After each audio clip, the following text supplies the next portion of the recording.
भाइयों, मैं फिर से एक भयानक डरावनी फिल्म लेकर आया हूँ। आज हम एक क्लासिक हॉरर मूवी की कहानी को जारी रखेंगे। एनाबेल का जन्म नाम की यह फिल्म की शुरुआत एक छोटी सी मासूम लड़की से होती है जो अपने पिता के साथ सड़क किनारे खड़ी है। उसके पिता वहाँ कार का टायर ठीक कर रहे हैं और छोटी लड़की बेसब्री से इंतजार कर रही है, जैसे कोई बच्चा अपने खेलने के समय का इंतजार करता है। अचानक एक स्क्रू नट सड़क पर गिर जाता है जो चमकते हुए धूप में चमक रहा है। छोटी लड़की बिना एक पल सोचे उत्साह से दौड़ पड़ती है उसे उठाने के लिए, लेकिन ठीक उसी पल सामने से एक विशाल ट्रक तेज रफ्तार से आता हुआ दिखाई देता है। वह ट्रक बिना रुके सीधा सड़क के बीच में खड़ी उस मासूम बच्ची से टकरा जाता है। दुर्भाग्य से बच्ची का सिर तुरंत ही बुरी तरह फट जाता है, एक गहरा घाव बन जाता है और बस वह अपनी जान से हाथ धो बैठती है। बेटी की अचानक मौत हो जाती है, जैसे कोई बिजली का झटका सब कुछ उजाड़ दे। ओल्ड झांग दंपत्ति इस हादसे से पूरी तरह टूट जाते हैं। उनका दिल दर्द से भर जाता है, जैसे कोई अनंत काला साया उनके जीवन पर मंडरा गया हो। बेटी को वापस अपने पास लाने की लालसा में ओल्ड झांग एक अजीब और निषिद्ध तरीका सोचते हैं जो सामान्य इंसान की समझ से परे है। वे अपनी बेटी छोटी ना की आत्मा को एक साधारण से कपड़े की गुड़िया के अंदर स्थानांतरित कर देते हैं, मानो किसी जादुई लेकिन खतरनाक रस्म के माध्यम से। उसके बाद से वे अक्सर घर के कोनों में अपनी बेटी की छाया को देखने लगते हैं जो धुंधली लेकिन परिचित लगती है। भले ही वे उसे छू न सकें, गले न लगा सकें, लेकिन रोजाना उसकी झलक पाकर ओल्ड झांग और उनकी पत्नी के दिल को थोड़ी सी शांति मिल जाती है, जैसे कोई पुरानी याद का टुकड़ा उन्हें सांत्वना दे रहा हो। लेकिन यह शांति ज्यादा दिनों तक नहीं टिकती। जल्द ही झांग की पत्नी को कुछ गड़बड़ लगने लगती है। एक अजीब सी बेचैनी उनके मन में घर कर जाती है। उन्हें एहसास होता है कि जो चीज लौटी है वह उनकी बेटी नहीं है, बल्कि कोई बेहद भयावह और रहस्यमयी शक्ति है जो अंधेरे में छिपी हुई है। एक दोपहर झांग की पत्नी क्रॉस और बाइबल को हाथ में थामे धीरे धीरे और सतर्कता से छोटी ना के कमरे की ओर बढ़ती है, जैसे कोई जासूस खतरे की आहट सुनते हुए। अंदर से गुड़िया की तरफ से बुदबुदाहट की आवाजें आ रही हैं, अजीब और अस्वाभाविक शब्द जो हवा में घुलते जा रहे हैं। झांग की पत्नी क्रॉस को ऊपर उठाती है, एक्सोर्सिज्म की कोशिश करने को तैयार हो जाती है, लेकिन आश्चर्यजनक रूप से गुड़िया भी ठीक वैसा ही इशारा करने लगती है जैसे कोई दर्पण में प्रतिबिंब। फिर अचानक गुड़िया का पूरा शरीर ऐंठने लगता है, कंपी से भर जाता है और पलक झपकते ही वह 1-2 मीटर लंबे भयानक राक्षस में बदल जाती है जिसकी आंखें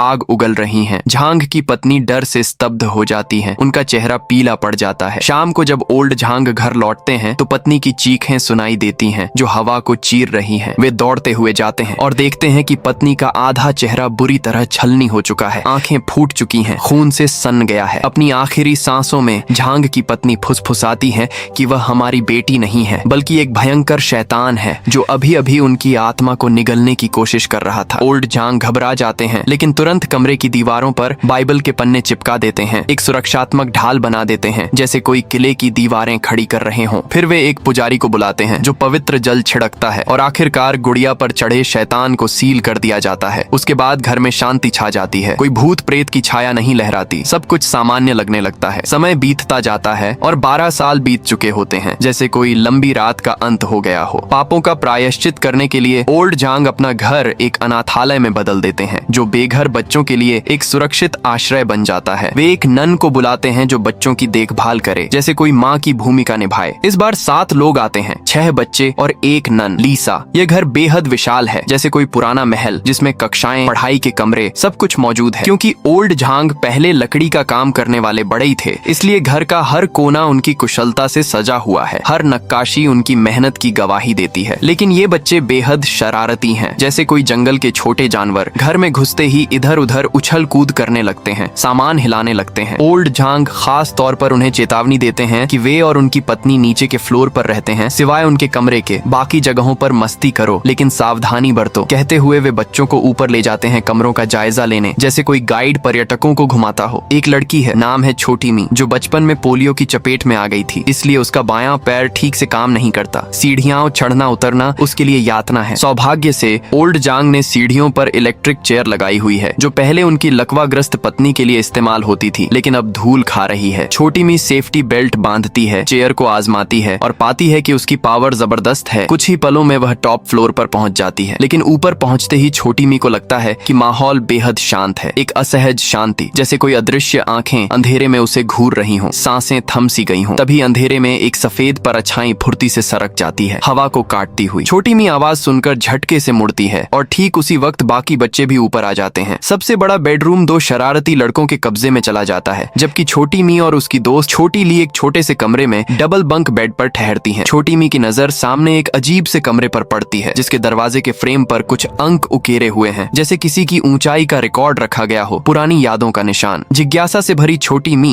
दरवाजे का हैंडल घुमाने को हाथ बढ़ाती है, लेकिन दौड़ते हुए ओल्ड झांग उसे रोक लेते हैं। ओल्ड झांग गंभीर स्वर में कहते हैं कि यह कमरा ताला लगा है, किसी को भी अंदर जाने की इजाजत नहीं। उनकी आंखों में एक गहरा डर झलकता है। उनकी गंभीरता देखकर छोटी मी चुपचाप पीछे हट जाती है और ज्यादा सवाल नहीं करती। रात होने पर जब छोटी मी सोने की कोशिश कर रही होती है तो दरवाजे के बाहर पैरों की आहट सुनाई देती है, धीमी लेकिन लगातार, जैसे कोई छाया घूम रही हो। फिर दरवाजे के नीचे से एक कागज का टुकड़ा सरकता आता है जिस पर लिखा है, मुझे ढूंढ ले आओ। छोटी मी सोचती है कि शायद कोई बच्चा मजाक कर रहा है, इसलिए वह अपनी छड़ी थामे बाहर निकल जाती है। अंधेरे में सतर्क कदम उठाती हुई वह सीधे उस ताले वाले कमरे के सामने पहुंचती है और फिर एक और कागज सरकता आता है, लिखा है, मैं यही हूँ। दिन की चेतावनी याद आती है। छोटी मी थोड़ी झिझकती है, लेकिन जिज्ञासा जीत जाती है और वह धीरे से दरवाजा धकेल देती है। आश्चर्यजनक रूप से दरवाजा अनलॉक था, जैसे कोई उसे बुला रहा हो। अंदर कमरा काफी बड़ा निकलता है। चारों तरफ तरह तरह की गुड़ियां बिखरी पड़ी हैं, जो अंधेरे में और भी भयावह लग रही हैं। उनकी आंखें चमक रही हैं। छोटी मी एक सफेद कपड़े को हटाती है। नीचे एक घर का मॉडल है, लकड़ी से बारीकी से तराशा हुआ। हर कमरे में छोटे छोटे बल्ब लगे हैं, जो ओल्ड झांग की कारीगरी की मिसाल है। मॉडल को छूते हुए छोटी मी एक दरवाजे से एक चाबी निकाल लेती है, जो बिल्कुल उसके बाएं वाले दरवाजे जैसी लगती है। उत्सुकता में वह चाबी आजमाती है और दरवाजा खुल जाता है। बच्चे तो बच्चे होते हैं, जिज्ञासा उनकी सबसे बड़ी कमजोरी है। ओल्ड झांग की सारी चेतावनियां भूल जाती हैं। अंदर एक साधारण सी गुड़िया रखी है, लेकिन उसकी आंखें असामान्य रूप से जीवंत हैं, पानी से भरी हुई, जैसे अभी अभी पलक झपकाई हो। छोटी मी 2 सेकंड घूरती रहती है, फिर डर कर दरवाजा बंद कर देती है, लेकिन कुछ ही देर में दरवाजा खुद खुल जाता है और गुड़िया का चेहरा थोड़ा मुड़ गया लगता है। पहले सीधा था,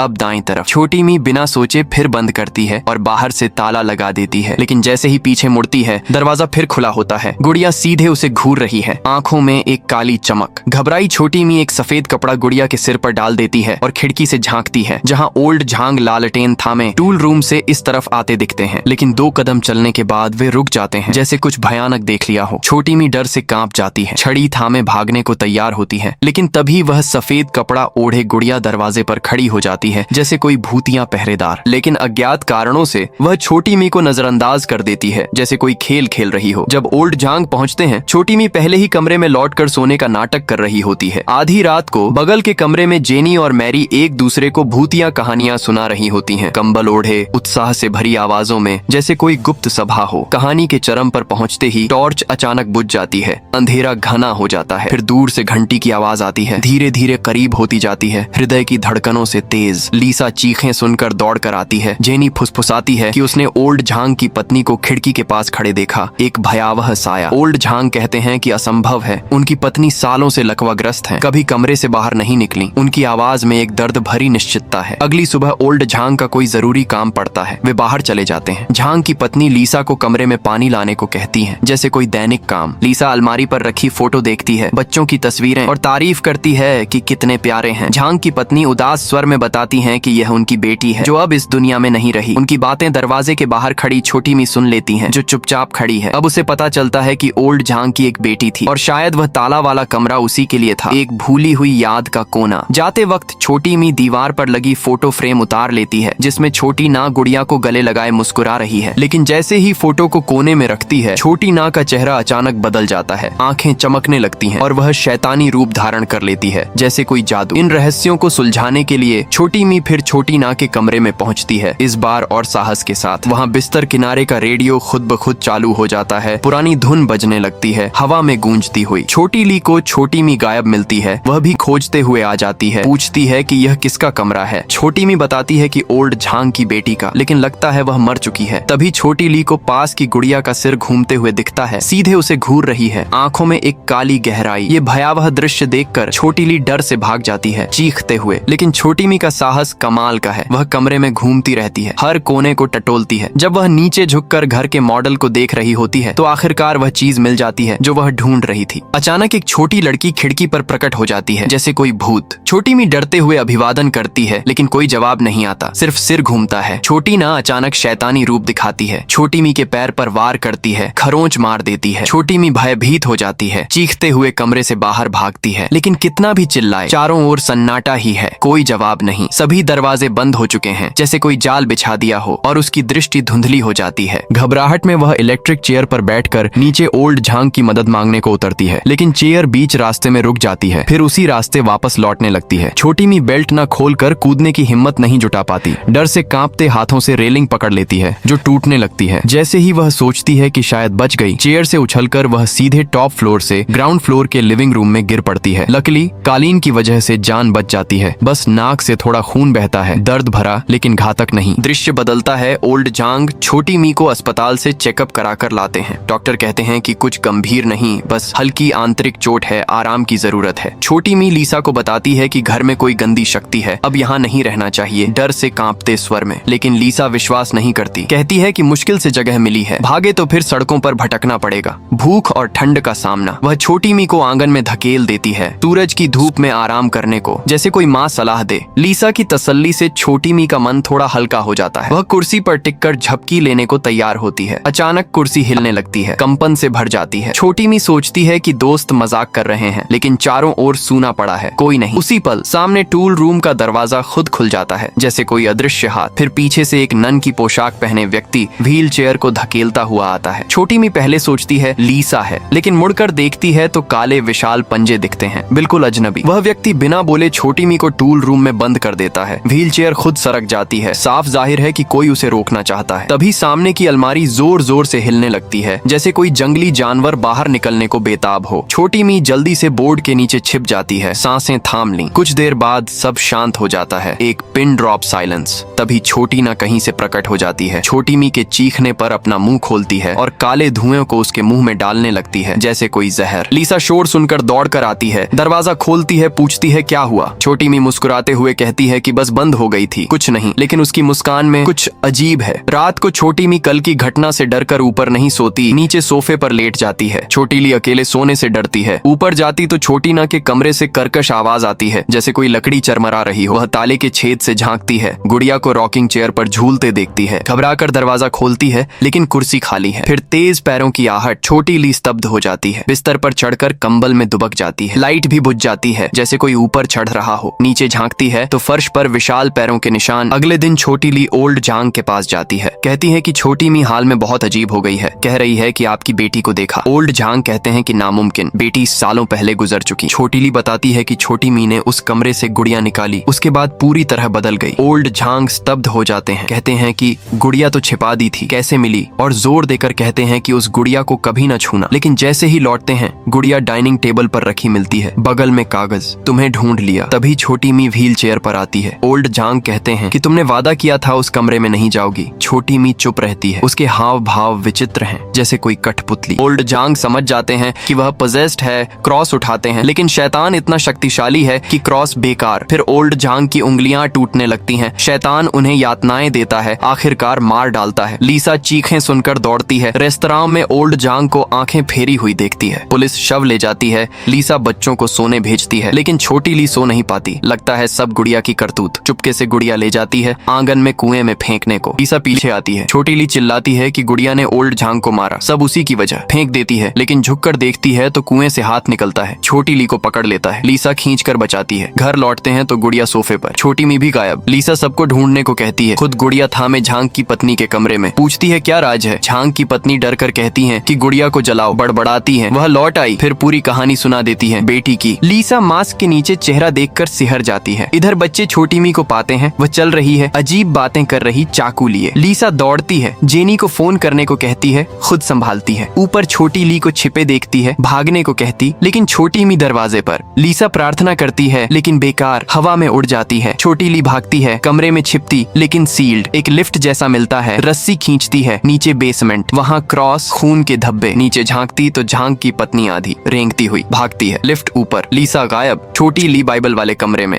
छोटी मी आती है, लेकिन लीसा ने काबू किया, बंद कर दिया। पुलिस आती है, छोटी मी का कमरा खोलते हैं, सिर्फ गुड़िया, दीवार में छेद, भाग चुकी। पुलिस पूरे इलाके छानती है, छोटी मी नहीं मिलती। दृश्य बदलता, एक अनाथालय असीम में आते हैं लड़की गोद लेने। डीन कहते हैं ये लड़की बहुत शांत है, कम बोलती,